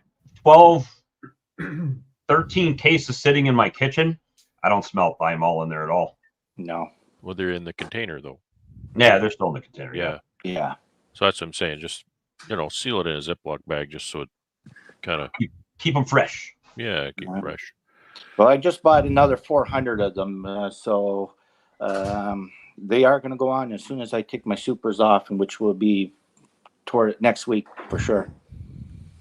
And I mean, I've been happy. Did I not lose any colonies? No, but I can't say I lost them because of varroa mites. Possible. Mm-hmm. Same here. More than likely, when I lose it this time of year, either it's hive beetles, which if they're weak, they just can't do what they need to do. And if they're weak, I probably don't want them to come through winter because they're going to be weak, and I'll be fussing with them in the spring. So what's the rule? Lose them before winter, lose them in the fall, and you know what you got, and keep it going. So does the Thymol keep the beetle back at all, or does it? Yeah, it does. It does hold them back a bit? Yeah, but my flow is so irregular. We'll go through these dearth patches that when the dearth hits, they'll consume that tablet and then it's gone, right? So as long as the tablet's in there, no worries. And it does keep them out pretty good. But It'd be interesting, Bob. You talked about patties early on, to put a tablet and a half a pound of patty in there or something. Just see what happens. I put out some dry pollen before I went to Florida, and they didn't fuss with it at all. What I mean is, talking about see if the beetles start laying in that patty, or if it has any effect. I've got some in there. It does have a negative effect on the beetle population, anecdotally, for sure. I do know of one insect it will not repel, and that is the ant. The ant. Because I had them on, and the ants, it didn't bother the ants at all. They went to town. I'm going to throw one in my little wax moth infestation to see if it does anything to the wax moth. I'm curious now that we're talking about different insects. I don't know. I'll throw one. I've had wax moth issues on a couple of my colonies out there, but I think it was after the bees vacated. Okay. So, because I've been, like, last month I went to Florida for a week to see my grandson, help my daughter move in. This month I went down for a week. And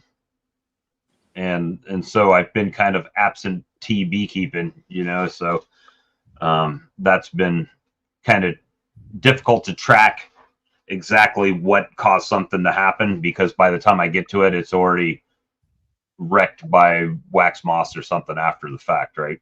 So there's Cajun. I haven't used anything since whenever I bought those ATABs from you, Bob, last October. That's all I've used. I have not used anything else. Now, I've lost some colonies, and like you, were they mites? I don't know, but I could guarantee you a lot of them were from the ants because of my error. And then the other half was they swarmed out and didn't requeen themselves, or something happened that I have a problem with, dragonflies and blue jays. And, in the spring, the dragonflies aren't really out, but the blue jays are. So, I'm sure some of them that I lost this year were because of mites, but I don't know how many. But I do know that I had 19 that I lost to ants. 19 for sure. Wow. So, but yeah, the point is I've used nothing but I call them ATABs. I just say ATABs since October. So it'll be a year, just about. And they're good. So they're easy. Yeah. As Corey said, you put them in, you don't worry about it, and they're great. I've used, nothing. No oxalic acid, no Apivar strips. No, that's it. That's all I put in it. Well, I don't think I'd give up the oxalic acid yet. I'm still going to keep that in there, especially whenever I go broodless. Now, I made up a batch of strips. I haven't used them yet. I might consider using them during the winter time, just to maintain what's there. But, one quick thing on OA, and this is just my personal opinion. We all know that formic gets under the caps, but oxalic acid does not. Yeah. And I think a lot of people rely on, well, if I do 3 treatments 3 times apart or 3 days apart, I'm going to be better off. Well, yeah, you are, but every day there's brood hatching. So if you only do it, a couple of times, you're going to get lost after a couple of weeks when all that brood hatches and all those mites come out. So I don't think OA kills mites. It kills mites, but it doesn't. 4 treatments 3 days apart gets you the 12 days that takes for all of the cap brood to emerge. Well, so that's true. One good formula. Well, that makes sense if you've got 2, 3, 4 colonies. You've got out yards in 150 colonies. Corey, I'm not sure how many. Do that every 3 days. Yeah, so it gets to be bothersome. And you're like me, right? You got the Provap, right? So now you're extension cord dragging out all over the place, and Well, I get 2 guns going for mine. And Which thing ones with, are you using, Corey? pardon me? Which vaporizers are you using? I have the ProVap, the 110s. I got ProVap, yeah. I get them out of Winnipeg. I have them shipped in Yeah. from them. They're the That's a cheapest good place unit. around. You know what?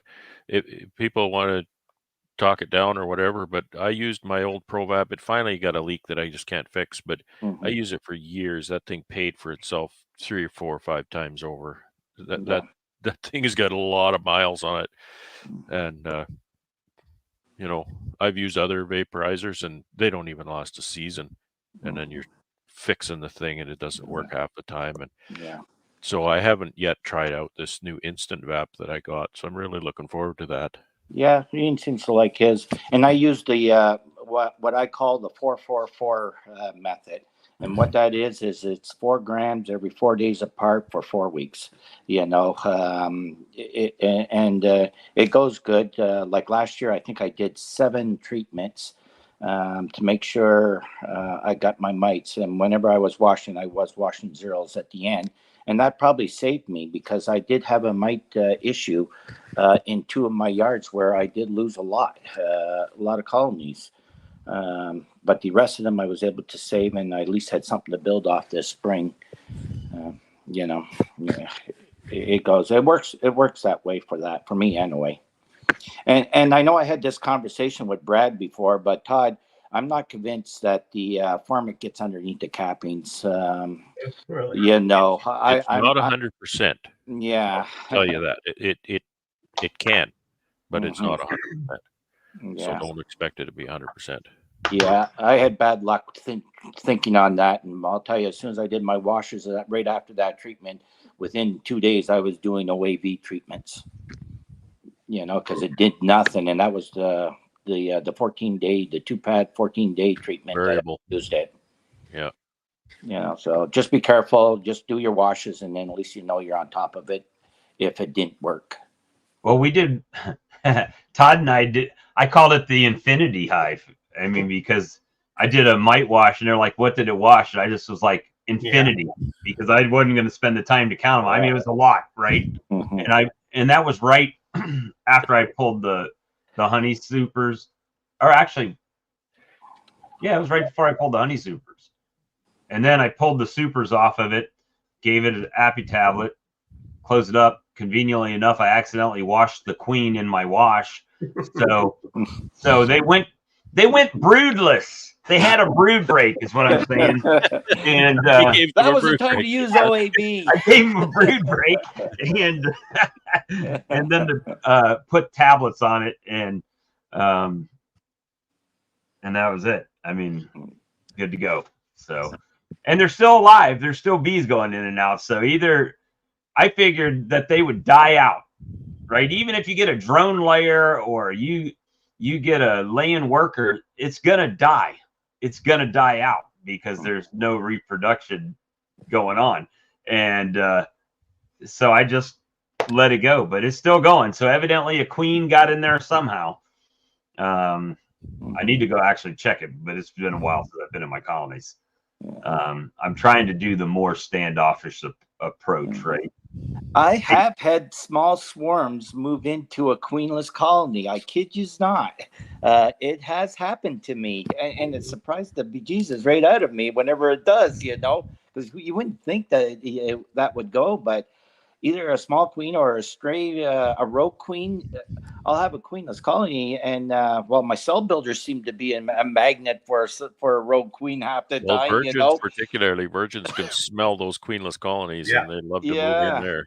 You know, and it, you know, so it does happen actually quite regularly, I would argue. Well, if you would think about it, if it's a queenless colony, outside of the fact that it has bees going in and out of it already, it probably smells just like a swarm trap.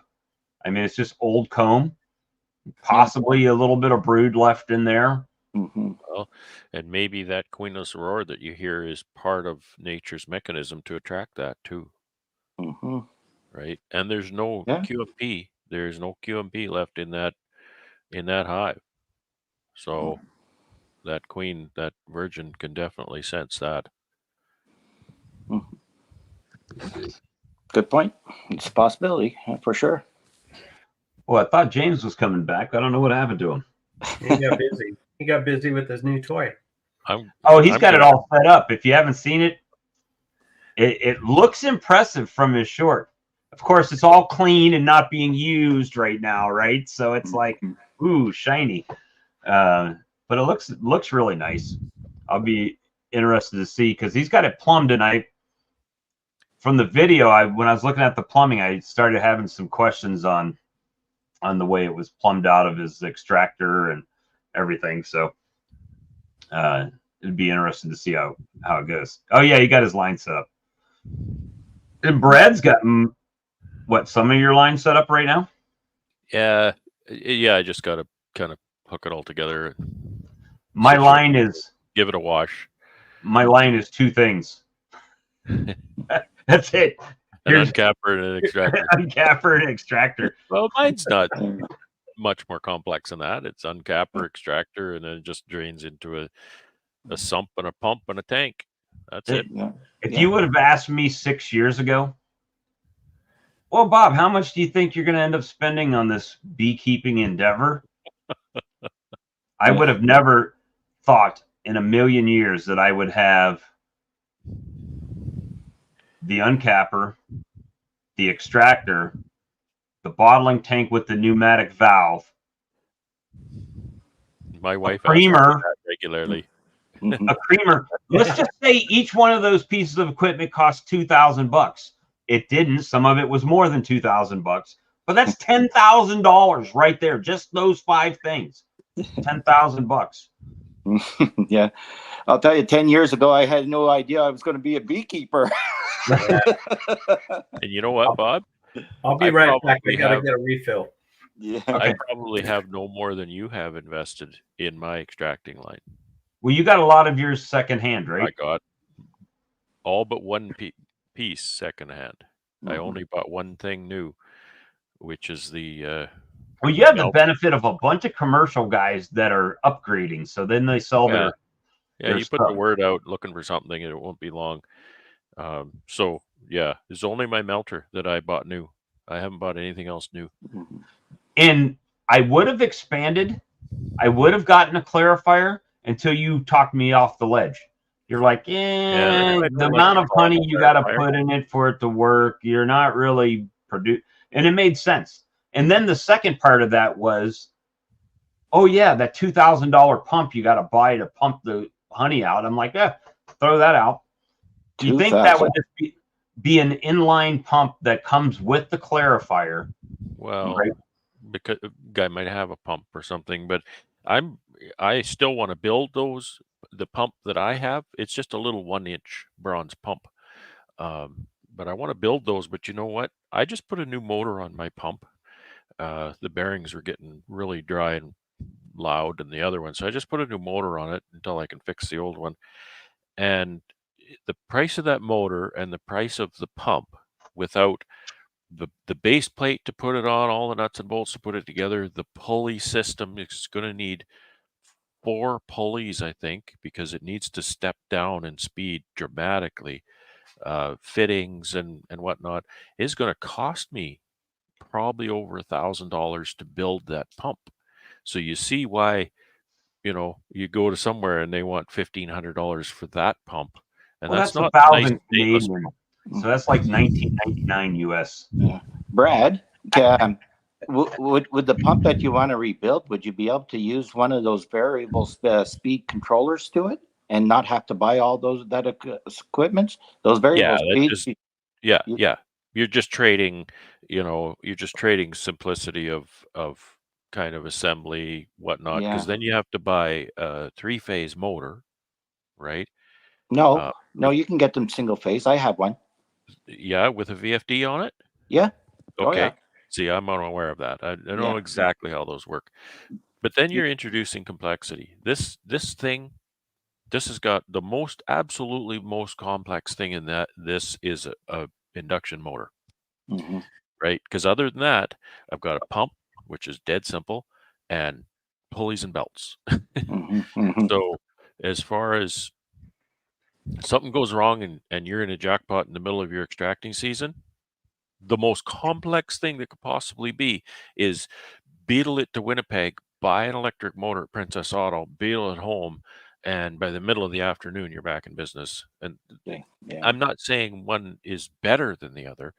No. I'm just saying there is a lot of value in simplicity. My old Kelly extractor, you see the 3-speed transmission and the friction drive on that thing and whatnot, and you think, wow, this thing's ancient. Guess what? If anything goes wrong with that thing, in 30 seconds, I know exactly what's wrong. And within 20 minutes, I've got it fixed. Okay. Right? It's not, well, I called the 2 hours and manufacturer, 20 the minutes parts by I the needed time you back drive ordered to the for parts. a month. Yeah. Okay. Not Well, including drive time. Yeah. The manufacturer I bought mine off of is just in Toronto, so it's not too bad. I can get one within a Yeah. day, so that's not so bad. There's advantages on both sides. Yeah.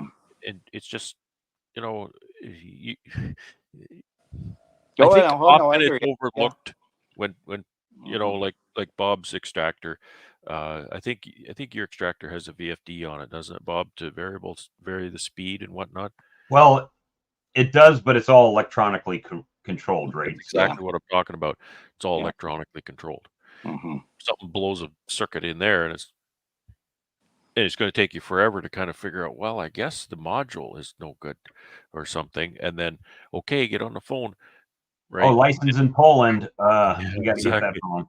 And this is just what I'm saying, that sometimes the shiny, smooth, LCD display and fingertip control hides the devil behind that kind of thing, right? I would love to have it, and I've looked at those extractors and I'm thinking, geez, maybe I should just buy one of those. It's not that much money. And then I'm thinking, I don't know, this old Kelly, man, it just clunks away and does the job. Thank you.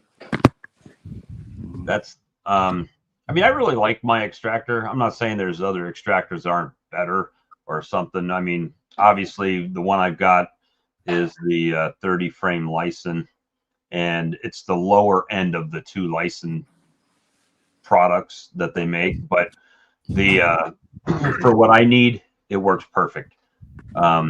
It's my second season using it, so no problems so far. It's got the belt, the controller's off to the side, and then it's belt driven on the bottom, so there's nothing on top. I can open. That's a nice design, belt on the bottom. The only thing that I really dislike about it, if it were me, I would have probably, and I don't know why they don't, there's probably a reason, but they put the controller on the opposite side from the discharge on the extractor. So I would have put it on the front, kind of to the side, so you could stand where the honey's coming out and change the settings, because I can't tell you how many posts I've seen on Facebook of people basically not leaving their honey gate open when they're extracting, and it has been whipped to death by the That's a mess. That's a mess.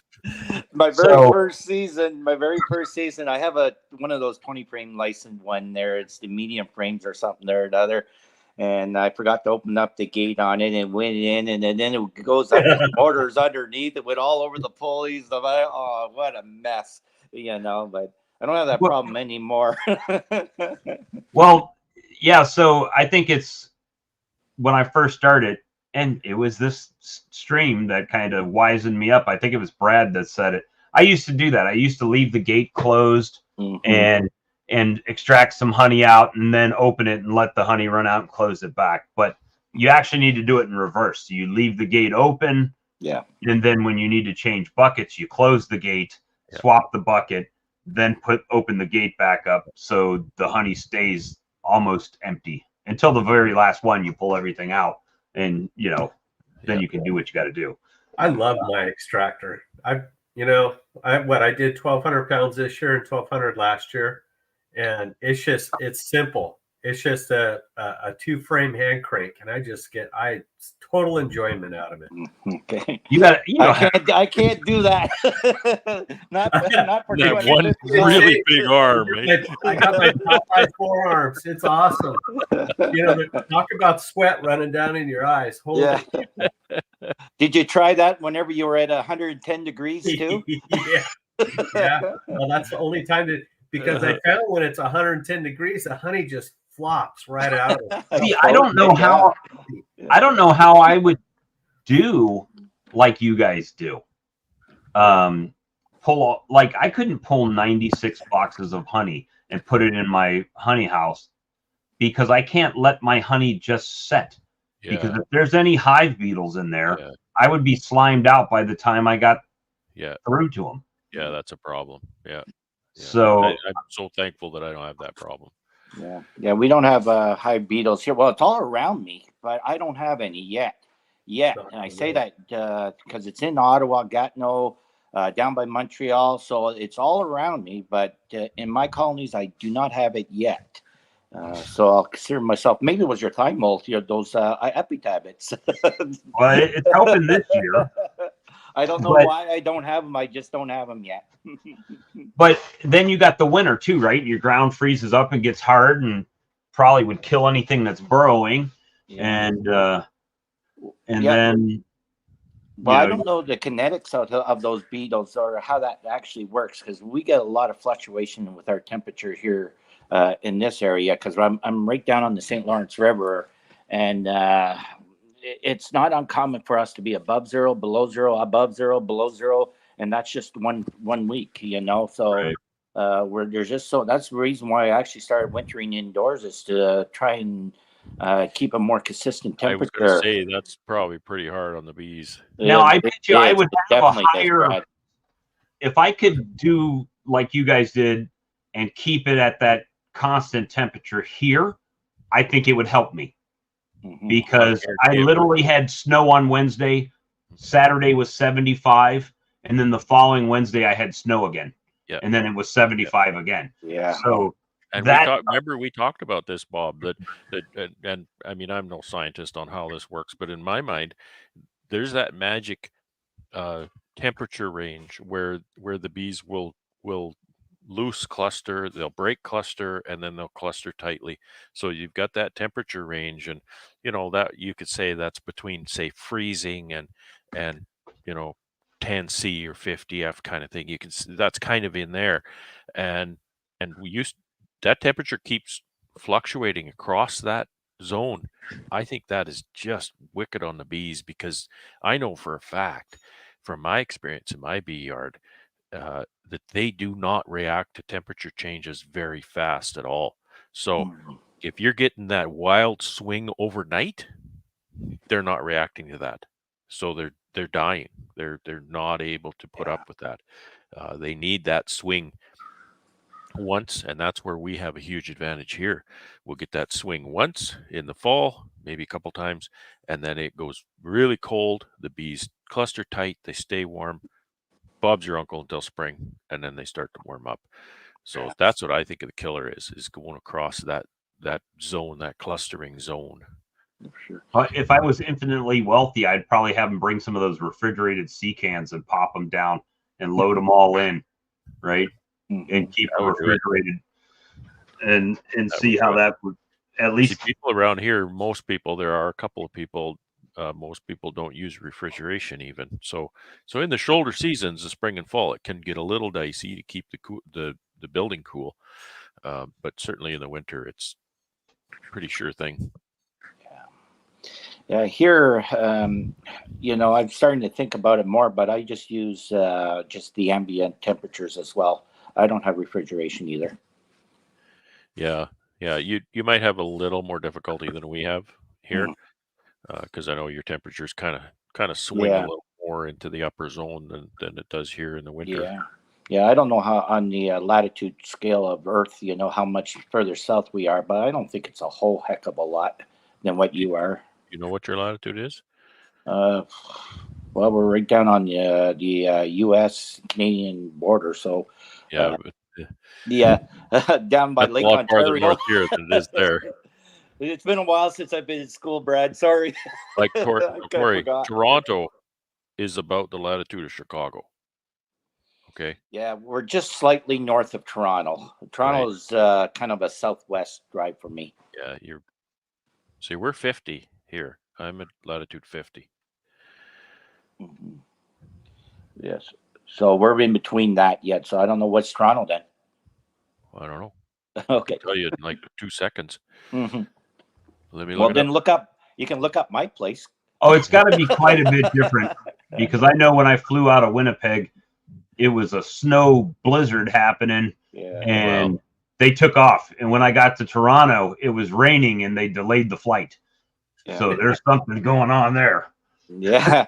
Well, we get flash freezes all the time, Bob.